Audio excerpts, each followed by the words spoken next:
ઊંચો, શાંત અને સીધા સાદા સ્વભાવનો ઊંટ રહેતો હતો. તેનો એક મિત્ર હતો શિયાળ, ચાલાક અને થોડો શરારતી. ઊંટ ખૂબ સીધો, ભોળો અને દિલથી સારો હતો.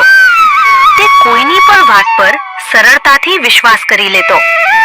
જ્યારે શિયાળ બહુ ચાલાક, ચતુર અને થોડો સ્વાર્થી સ્વભાવનો હતો. તે પોતાની મજા માટે ક્યારેક મિત્રનો પણ ઉપયોગ કરી લેતો.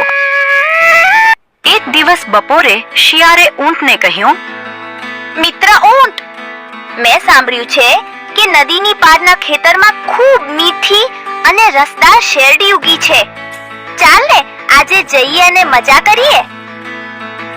ઊંટે આકાશ તરફ જોયું અને કહ્યું, પણ શિયાળભાઈ, નદી બહુ ઊંડી છે, આપણે પાર કેવી રીતે જઈશું? શિયાળ તરત બોલ્યો, અરે, તું તો ઊંચો અને તાકાતવર છે.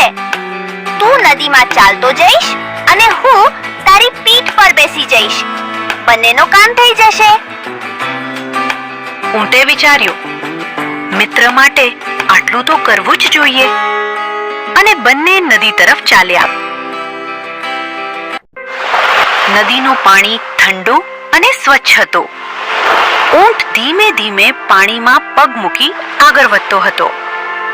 શિયાળ તેની પીઠ પર બેસીને આસપાસના દ્રશ્યો જોઈને ખુશ થતો હતો. વાહ મિત્રો, તારા વગર તો હું ક્યારેય અહીં પહોંચી શક્યો ન હોત. ઊંટના દિલમાં ખુશી છલકાઈ. તેને લાગ્યું કે તેનો મિત્ર ખરેખર તેની કદર કરે છે. બંને ધીમેથી ખેતરમાં ઘૂસ્યા. ચાંદની રાત હતી. શેરડી પવનમાં લહેરાઈ રહી હતી. શિયાળનું તો નાની નાની શેરડી ચાવીને તરત પેટ ભરાઈ ગયું. પણ ઊંટ મોટો હતો. તેને તો ઘણી શેરડી ખાવાની હતી. ઊંટ શાંતિથી ખાતો રહ્યો. શિયાળનું પેટ ભરાઈ ગયું. હવે તેને મજા કરવી હતી. તે બોલ્યો, મિત્ર, મારું તો પેટ ભરાઈ ગયું. હવે મને ગાવું છે. અરે ના, જો તું અવાજ કરશે તો ખેડૂત આવી જશે. પણ શિયાળ શરારતી હતો.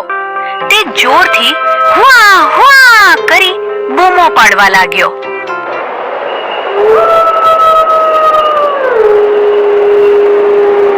અરે, આ તો શિયાળનો અવાજ છે. લાગે છે ખેતરમાં શિયાળ ઘૂસી ગયું છે. ખેડૂત ઊંઘમાંથી જાગી ગયો. તે લાકડી લઈને ખેતરમાં દોડ્યો. શિયાળ તો પલકમાં ભાગી ગયો. પણ ઊંટ મોટો અને ભારે હોવાથી ઝડપથી ભાગી શક્યો નહીં. માલિકે તેને પકડી લીધો અને લાકડીથી માર્યો. તેના દિલમાં દુઃખ અને પસ્તાવો થયો. મેં તો મિત્ર પર વિશ્વાસ કર્યો હતો, પણ તેણે મને મુશ્કેલીમાં મૂકી દીધો. ઊંટ શાંત રહ્યો. તેણે કંઈ કહ્યું નહીં. પરત જવા માટે શિયાળ તેની પીઠ પર બેસી ગયો. નદીના મધ્યમાં પહોંચતા ઊંટ બોલ્યો, શિયાળ, મને પણ એક ટેવ છે. કઈ ટેવ? મને પાણીમાં લોટા મારવાની ટેવ છે. એટલું કહી ઊંટ અચાનક પાણીમાં બેસી ગયો. છપાક! શિયાળ પાણીમાં પડી ગયો. જેમ તેમ કરી ઊંટ શિયાળને નદીના કિનારા પર લાવ્યો. શિયાળ ગુસ્સે થઈને બોલ્યો, આ શું કર્યું? જેમ તને હુંકારો કરવાની ટેવ છે, તેમ મને પાણીમાં લોટા મારવાની ટેવ છે. શિયાળને પોતાની ભૂલ સમજાઈ ગઈ. તે શરમાઈ ગયો.